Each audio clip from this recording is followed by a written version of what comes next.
ಇವತ್ತು ನಿಮ್ಮ ಮನೆಯಲ್ಲಿ, ನಿಮ್ಮ ಗುಡಿಸಲಲ್ಲಿ ಒಂದು ಬೆಳಕಿನ ಜ್ಯೋತಿ ಬೆಳಗ್ತಾ ಇದೆ ಅಂತ ಹೇಳಿದ್ರೆ ಅದು ಬಾಬಾ ಸಾಹೇಬ್ ಅಂಬೇಡ್ಕರ್ ಅವರ ಬೆಳಕು. ಆ ಬೆಳಕು ರೂಪದಲ್ಲಿ ಸಮತಾ ಸೈನಿಕ ದಳ ಇವತ್ತು ಅವರೇ ಹುಟ್ಟಾಕಿರ್ತಕ್ಕಂಥ ಸಂಘಟನೆ. ಪಾಪ ನಿಮ್ಗೆ ಯಾರು ಗೊತ್ತಿಲ್ಲ, ನೀವೇ ಹೇಳಿದ ಸಂಘಕ್ಕೆ ಹೋಗ್ತೀರಿ, ನೀವು ಕರೆದ ರಾಜಕೀಯ ಪಕ್ಷಕ್ಕೆ ಹೋಗ್ತೀರಿ. ನಾನು ಈ ಸಂದರ್ಭದಲ್ಲಿ ಮೊನ್ನೆ ಯಾವುದೋ ನೆನ್ನಳ್ಳಿಯವರು ಯಾವುದೋ ದೇವ್ರ ಕೆಲ್ಸಕ್ಕೆ ಹೋಗಿ ಬರೋವಾಗ ಆಕ್ಸಿಡೆಂಟ್ ಆಗಿ 4 ಜನನೋ 5 ಜನನೋ ಸತ್ತೋದ್ರು. ಹೌದು ತಾನೆ? ಅಮಾಯಕರು. ಆ ಮಹಿಳೆಯರು ಯಾರು ಸತ್ರು ಅವ್ರಿಗೆಲ್ಲ ನಾವೆಲ್ಲರೂ ಎದ್ದು ನಿಂತು ಇವತ್ತು ಗೌರವ ಸಲ್ಲಿಸಬೇಕು. ದಯಮಾಡಿ ಎದ್ದು ನಿಂತು 2 ನಿಮಿಷದ ಮೌನಾಚರಣೆ ಮಾಡ್ತಾ ಇದ್ದೀನಿ.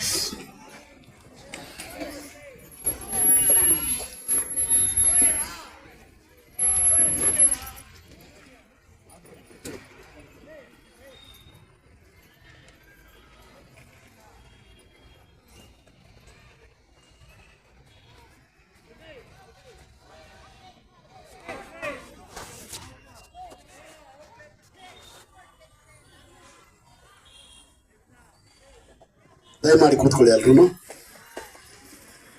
ಯಾಕಂತ ಹೇಳಿದ್ರೆ ಆ ಬಸ್ಸಲ್ಲಿ ನೀವೇ ಯಾರೇ ಹೋಗಿದ್ರು ನೀವು ಯಾರಾದ್ರೂ ಸತ್ತಿರ್ಬಹುದಿತ್ತು. ಹೌದು ತಾನೆ? ಯಾರೋ ಬಸ್ ಕಳಿಸ್ತಾರೆ ಬಿಟ್ಟಿ, ಯಾವ್ದೋ ದೇವ್ರಿಗೆ ಹೋಗ್ತೀರಿ, ಹೋಗವಾಗ ಬರೋವಾಗ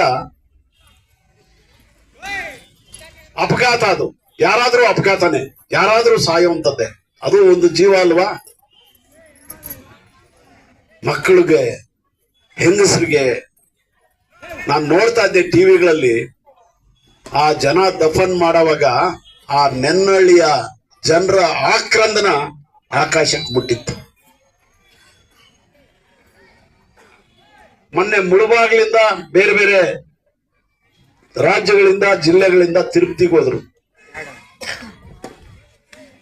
ವೈಕುಂಠ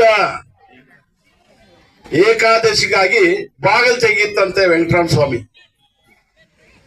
ಟಿಕೆಟ್ ಕೊಡ್ತಾರೆ ಅಂತ ಹೇಳಿ ನುಗ್ಗಲಲ್ಲಿ ಎಷ್ಟೋ ಜನ ಸತ್ತೋಗ್ಬಿಟ್ಟು ಕಾಲ್ ತುಳಿತಕ್ಕೆ. ನೀವು ಎಲ್ಲಿ ಬೇರೆ ಜನ ಕೊಡ್ತಕ್ಕಂತ ಬಿಟ್ಟಿ ಅವಕಾಶಗಳಿಗೆ ಹೋಗ್ತಿರೋ ಅಲ್ಲಿ ನಿಮಗೆ ದುರಂತ ಕಾದಿಟ್ಟಿದ್ದು. ಇದು ಇವತ್ತೊಂದಲ್ಲ, ಸಾವಿರಾರು ವರ್ಷಗಳಿಂದ ನಡ್ಕೊಂಡು ಬಂದಿರೋಂಥ. ನಿಮ್ಮ ಶ್ರಮದಲ್ಲಿ ನೀವು ಶ್ರಮ ಹಾಕಿ, ನಿಮ್ಮ ದುಡಿತದಲ್ಲಿ ಏನಾದ್ರೂ ಮಾಡ್ರಿ. ಹೀಗಂತ ಬಾಬಾ ಸಾಹೇಬ್ ಅಂಬೇಡ್ಕರ್ ಅವರು ಸಂವಿಧಾನ ಬರೆದು ಆ ಸಂವಿಧಾನದಲ್ಲಿ ಕಾನೂನು ಕಾಯ್ದೆ ಬರ್ಕೊಟ್ಟು ಹೋಗಿದ್ದಾರೆ. ಏನೇ ಮಾಡಬೇಕಾದ್ರೂ ಸರ್ಕಾರಗಳು ಬಡವರ ಅಭಿವೃದ್ಧಿ ಮಾಡುವಂತ ಕೆಲಸ ಮಾಡಬೇಕು. ಜನಗಳನ್ನ ದಿಕ್ಕು ತಪ್ಪಿಸುವಂತ ಕೆಲಸ ಯಾವತ್ತೂ ಮಾಡಬಾರ್ದು. ಅದು ಸಂವಿಧಾನಕ್ಕೆ ಮತ್ತು ಬಾಬಾ ಸಾಹೇಬ್ ಅಂಬೇಡ್ಕರ್ಗೆ ಮಾಡತಕ್ಕಂತ ದೊಡ್ಡ ದ್ರೋಹ ಅನ್ನೋದನ್ನ ಬಂದಿರತಕ್ಕಂತ ತಾವೆಲ್ಲರೂ ಅರ್ಥ ಮಾಡ್ಕೊಂಡು, ಅವನ್ ನಾಳೆ MLA ಆಗ್ಬೇಕು, ಅವನ್ ನಾಳೆ ಮಂತ್ರಿ ಆಗ್ಬೇಕು, ಮತ್ತಿನ್ನೇನೋ ಆಗ್ಬೇಕು, MP ಆಗ್ಬೇಕು.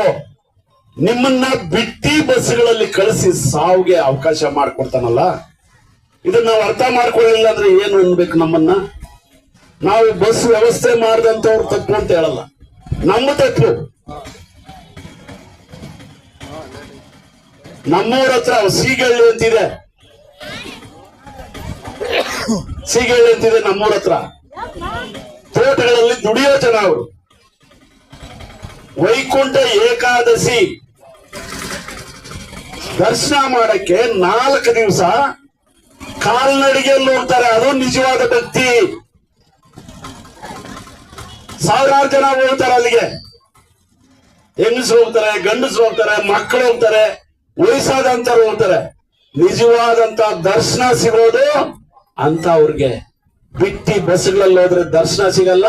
ನಿಮ್ಗೆ ಸಾವೇ ಸಿಗೋದು ಅನ್ನೋದನ್ನ ಮೊಟ್ಟ ಮೊದಲನೇದಾಗಿ ನೀವೆಲ್ಲರೂ ಗ್ಯಾರಂಟಿ ಇಟ್ಕೊಳ್ರಿ. ಏನ್ ನಿಮ್ಮ ನೂಕು ನುಗ್ಗಲು ಬಿಟ್ಟಿ ಸಿಗುತ್ತಂದ್ರೆ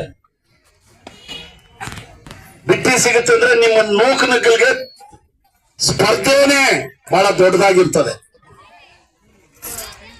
ಬಾಬಾ ಸಾಹೇಬ್ ಅಂಬೇಡ್ಕರ್ ಸ್ಥಾಪನೆ ಮಾಡಿರ್ತಕ್ಕಂಥ ಸಂಘಟನೆಯ ಶತಮಾನೋತ್ಸವ ಸಮಾರಂಭದಲ್ಲಿ ನಾನು ನಿಮ್ಮಲ್ಲೆಲ್ಲ ವಿನಂತಿ ಮಾಡ್ತೀನಿ, ಯಾವುದೇ ಸರ್ಕಾರ ಇರ್ಲಿ, ಯಾವುದೇ MLA ಇರ್ಲಿ, ಯಾವುದೇ MP ಇರ್ಲಿ, ಯಾವುದೇ ಬಿಸ್ನೆಸ್ ಮ್ಯಾನ್ ನಿಮ್ಗೇನಾದ್ರೂ ಬಿಟ್ಟಿಯಾಗಿ ಏನಾದ್ರೂ ಮಾಡ್ಕೊಡ್ತೀನಿ ಅಂತ ಹೇಳಿದ್ರೆ ಅವ್ನ್ ದೊಡ್ಡ ಕಳ್ಳ ಅಂತ ತೀರ್ಮಾನ ಮಾಡ್ರಿ. ಫಸ್ಟ್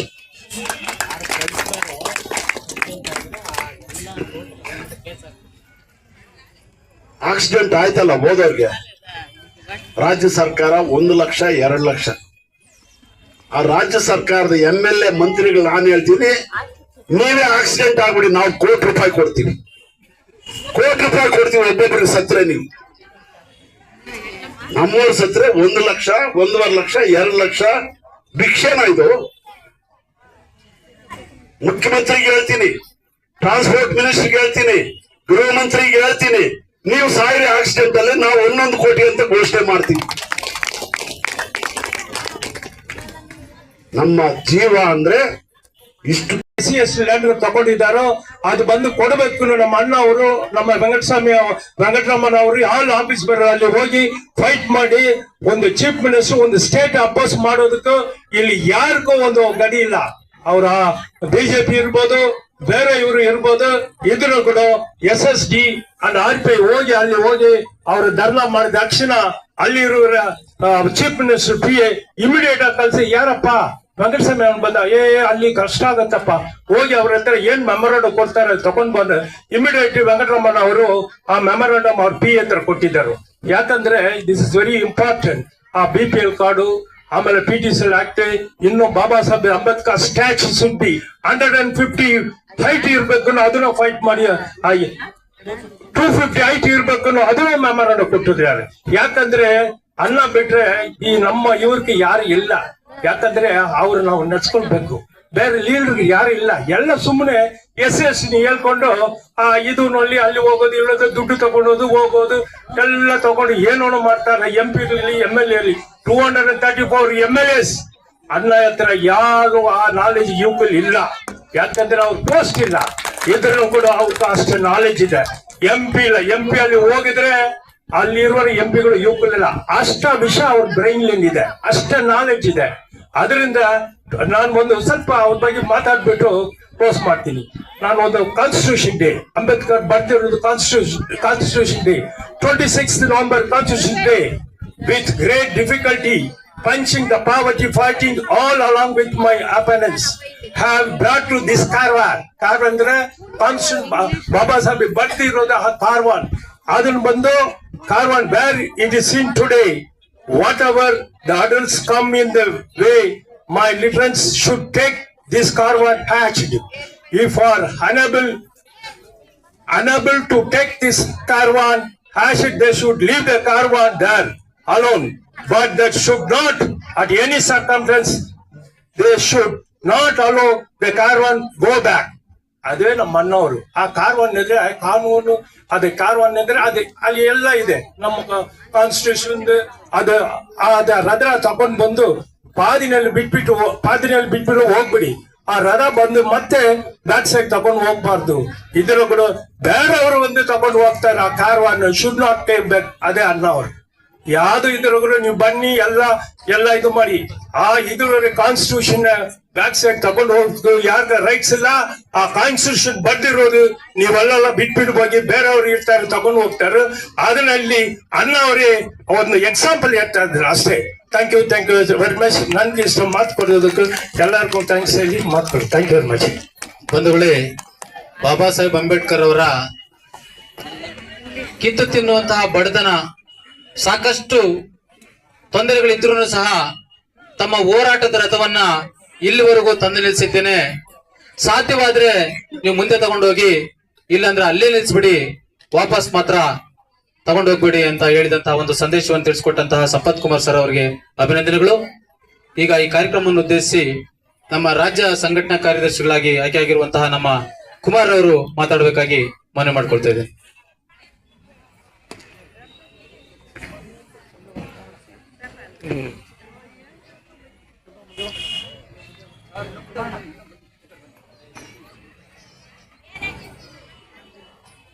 ಸಂತಾ ಸೈನಿಕ ದಳ ಸಮಾವೇಶ ಮಾಡುತ್ತಿದ್ದೇವೆ. ಪ್ಲಸ್ ನಾನು ಸಂತಾ ಸೈನಿಕ ದಳ ರಾಜ್ಯದ ಸಂಘಟನೆ ಕಾರ್ಯದರ್ಶಿ ಆಗಿರ್ತೀನಿ. ಈಗ ಎಲ್ಲಾ ನಾಯಕರನ್ನು ನೋಡಿರ್ತೀವಿ. ಪ್ಲಸ್ ಸಂತಾ ಸೈನಿಕ ನಾಯಕರನ್ನ ಇದುವರೆಗೂ ನೀವು ನೋಡಿರೋದಿಲ್ಲ. ಈಗ ನೋಡ್ಕೊಳ್ರಿ. ಪ್ರತಿಯೊಂದು ಅಷ್ಟೇ. ನಾನೇ ಆಗ್ಬೋದು, ನನಗೆ ಇಲ್ಲಿರೋ ಜನ ಕೆಲವರೆಲ್ಲ ನಾನು ಫೋನ್ ಮಾಡಿದ್ರೆ ಸ್ವಲ್ಪ ನಾನು ಬಿಸಿ ಮತ್ತೆ ಮಾಡ್ತೀನಿ ಅಂತ ನಾನು ಹೇಳ್ತೀನಿ. ಏನಂತಂದ್ರೆ ನಮ್ಮ ಡಾಕ್ಟರ್ ಎಕ್ಸಮ್ಮಣ್ಣು ನಾನು ಎಷ್ಟೇ ಸರಿ ಫೋನ್ ಮಾಡಿದ್ರೆ ನಾನು ಬಿಸಿ ಇಲ್ಲ ಅಂತ ಇದುವರೆಗೂ ಹೇಳಿಲ್ಲ. ಇದು ತನಕ ಹೇಳಿಲ್ಲ. ಅವರು ರಾಷ್ಟ್ರೀಯ ಅಧ್ಯಕ್ಷರು. ಪ್ಲಸ್ ನಮ್ಗೆ ಅಷ್ಟು ಬೆಲೆ ಕೊಡ್ತಾರೆ. ನೀವು ಅದೇ ತರನು ಇರ್ರಿ. ಈಗ ಮೊದಲು ನಾನು ಮುಳಬಾಗ್ಲಲ್ಲಿ ನನ್ನ ಹೆಸರು DSS ಕುಮಾರ್ ಅಂತ ಕರೀತಾ ಇದ್ವಿ. SST ಕುಮಾರ್ ಅಂತ ಯಾರಿಗೂ ಗೊತ್ತಿಲ್ಲ. ಈಗ ನಾವು ಚೇಂಜ್ ಆಗಿದ್ವಿ. ಪ್ಲಸ್ ನೀವು ಚೇಂಜ್ ಆಗ್ಬೇಕು. ಯಾಕೆ ಅಂತ ಅಂದ್ರೆ ಈಗ ಆಗಿರೋ MLCಗಳೆಲ್ಲ ಎಲ್ಲಾ MLAಗಳು ಏನ್ ಮಾಡ್ತಾರೆ, ನಾನು ರಸ್ತೆಯಲ್ಲಿ ನಾನು ಅವ್ರು ನೋಡೋದಿಲ್ಲ, ನಾನು ಅವ್ರನ್ನ ನೋಡಿ ನನ್ನ ಮಾತಾಡಿಸ್ತಾ ಇದ್ರು. MLA ಆದ್ಮೇಲೆ ಯಾರು ನಮ್ಮನ್ನ ಮಾತಾಡ್ಸೋದಿಲ್ಲ. ನಾವು ಫೋನ್ ಮಾಡಿ ಅವ್ರು ತೆಗೆದೇ. ಅದೇ ನಮ್ಮ ಎಕ್ಸಾಮ್ ಅನ್ನು ಅವರು ರಾಷ್ಟ್ರೀಯ ಅಧ್ಯಕ್ಷ ಆಗ್ಬೇಕು. ನನಗೆ ಬಿಸಿ ಅಂತ ಇದು.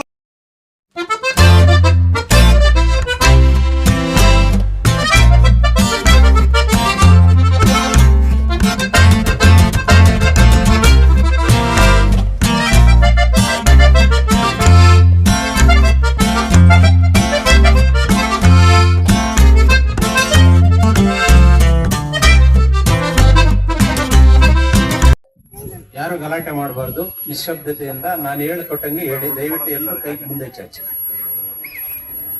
ಭಾರತದ ಪ್ರಜೆಗಳಾದ ನಾವು ಭಾರತವನ್ನು ಒಂದು ಸಾರ್ವಭೌಮ ಸಮಾಜವಾದಿ ಜಾತ್ಯತೀತ ಪ್ರಜಾಸತ್ತಾತ್ಮಕ ಗಣತಂತ್ರವನ್ನಾಗಿ ವಿಧಿಯುಕ್ತವಾಗಿ ಸ್ಥಾಪಿಸಿ ಅದರ ಎಲ್ಲಾ ಪ್ರಜೆಗಳಿಗೆ ಈ ಕೆಳಗಿನ ಹಕ್ಕುಗಳಾದ ಸಾಮಾಜಿಕ ಆರ್ಥಿಕ ಮತ್ತು ರಾಜಕೀಯ ನ್ಯಾಯವನ್ನು ವಿಚಾರ ಅಭಿವ್ಯಕ್ತಿ ನಂಬಿಕೆ ಭಕ್ತಿ ಮತ್ತು ಆರಾಧನೆಗಳಲ್ಲಿ ಸ್ವಾತಂತ್ರ್ಯವನ್ನು ಸ್ಥಾನಮಾನ ಮತ್ತು ಅವಕಾಶಗಳ ಸಮಾನತೆಗಳನ್ನು ದೊರಕಿಸಿ ವೈಯಕ್ತಿಕ ಘನತೆ ದೇಶದ ಒಗ್ಗಟ್ಟು ಮತ್ತು ಐಕ್ಯತೆಗಾಗಿ ಎಲ್ಲರಲ್ಲೂ ಭ್ರಾತೃತ್ವವನ್ನು ಪ್ರೋತ್ಸಾಹಿಸಲು ನಿರ್ಧರಿಸಿ ನಮ್ಮ ಸಂವಿಧಾನ ರಚನಾ ಸಭೆಯಲ್ಲಿ 1949 ನವೆಂಬರ್ ಮಾಹೆಯ 26ನೇ ದಿನಾಂಕದಂದು ನಾವಾಗಿ ನಾವೇ ಈ ಸಂವಿಧಾನವನ್ನು ಸ್ವೀಕರಿಸಿ ಶಾಸನವನ್ನಾಗಿ ವಿಧಿಸಿಕೊಳ್ಳುತ್ತಿದ್ದೇವೆ. ಜೈ ಭೀಮ್.